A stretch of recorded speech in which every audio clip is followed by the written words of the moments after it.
This is NDTV, and you're watching Classics.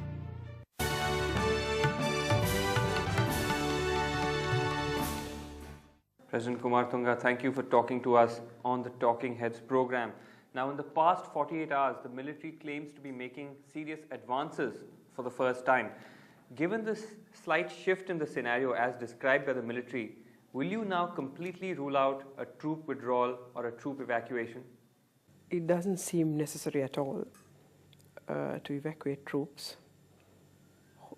And as you say, a little more than 48 hours ago, the Sri Lankan government forces seem to be taking the upper hand. And this shift is because of the fact that new military equipment, the new military supplies that you've ordered are reaching soldiers. That is one of the reasons. Fresh supplies of new types of equipment, which we have had to purchase hurriedly because of the recent attacks by the LTT in the peninsula, or on the peninsula rather. And also perhaps better organization of the troops and the way they are. It appears now that for the first time the Sri Lankan army isn't waiting for it to be attacked. For the first time we're actually seeing the Sri Lankan army counter-attack. So is this now a conscious shift in strategy? In 1995, after the LTT broke the ceasefire and violated all the peace process that the government had started with, having invited the LTT for talks, we were compelled into the war in 95. The government troops were on the offensive, and the LTT was in complete control of the entire northern province of Sri Lanka, including the Jaffna Peninsula and the Jaffna city, which of course is considered the capital of the north.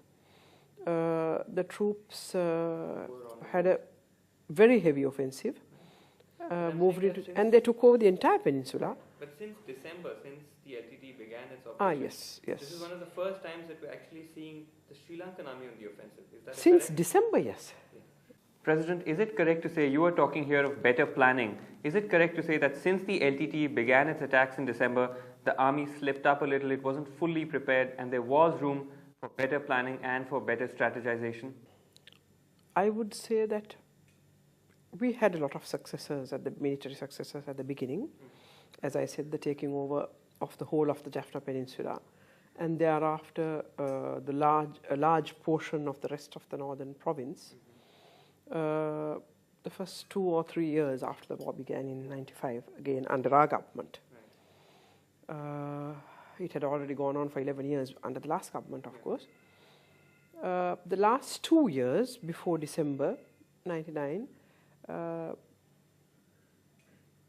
I would say it would have been better if we had a proper, more efficient overall military strategy.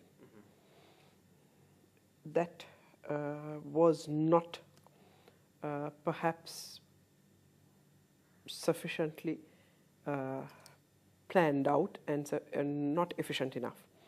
We had temporary strategies of each operation, but the overall military strategy when you're fighting a war like this, which has been dragging on for so long, against a very efficient, ruthless and well-organized terrorist group that is using guerrilla tactics, one would have had to have a more complete, comprehensive overall strategy. Not only using arms, but the rest of it, the disinformation campaign of the LTT, the military purchases, the supplies, all that, so the funding campaigns. Comprehensive approach. President, shifting more to the level of... And the lack of such a comprehensive strategy, meant that after some time, the soldiers were getting battle fatigue. When you hang around without much successes and not much training, because there were times that new recruits were sent into the battlefield with little training, and training is crucial in this kind of situation. So that meant that the commitment was less, because the training wasn't enough. They get battle weary, therefore. You're saying now that the new strategy will be for the army to move forward. Certainly. President Kumaratunga, to shift the focus slightly to the whole question of talks. Now, the LTT is on one hand saying that they will only talk once you create the conditions such as withdrawing your troops, and you now completely rule that out. So what really are these negotiations that we're seeing between you, the Norwegians talking to India, perhaps even to the LTTE? What really are these negotiations about? Well, we have had a very clear policy on this.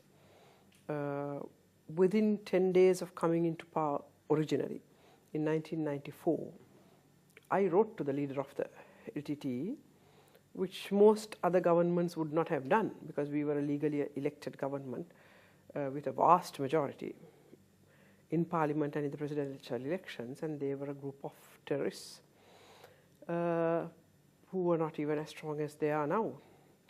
But, well, that also is, we have to qualify that, because they had the whole of the north under them at that time, under the last government.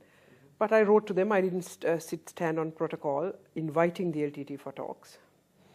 And we had talks for 8 months, a ceasefire for 4 months. We gave everything they asked for. They did not give 1 inch of anything at all. And right from that time, we have had a very clear policy on the ethnic resolution of the ethnic conflict and the ending of the war. Very briefly, it is that we do not want the war. We do not want to kill young lives, whether they be Sinhalese or Tamil or whatever. We believe that in any case, a war is not the final solution to political problems such as these, to human problems. That finally, in any case, a negotiated political settlement will have to come. So right from the beginning, we suggested that. And what we told the LTT then and what we are telling them now is that we are willing to talk. Even now, even after the LTT tried to kill me, and in the last 6 years, it has killed hundreds of innocent civilians, Sinhalese and Tamils, who they are supposed to be liberating. The policy being that we are willing to talk unconditionally. We are not asking for them to lay down arms like the British government, for example, is asking the IRA, because we don't think it's very practical and feasible. But of course, there will have to be a cessation of hostilities, and both sides can freeze their positions wherever they are. No withdrawals. Right. But some sort of a ceasefire. Mm-hmm. And begin to talk. The only condition we have put this time, because we learned a very good lesson last time, and we noticed that they did the same things with the last government whenever they talked. They just keep dragging it on and on, because they don't come into any talks at all, sincerely or honestly, until they can build up again to come back and start another military campaign. So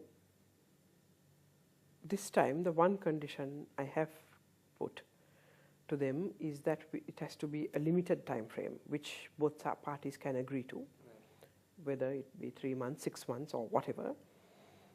And that's about all. There are no other conditions. And of course, a cessation of hostilities, freezing in positions that they are at present, and then talk. I mean, we cannot withdraw the troops. Why should we withdraw the troops? Just because we are asked by the LTT. Exactly. But we can ask the LTT to withdraw then, before we start talking.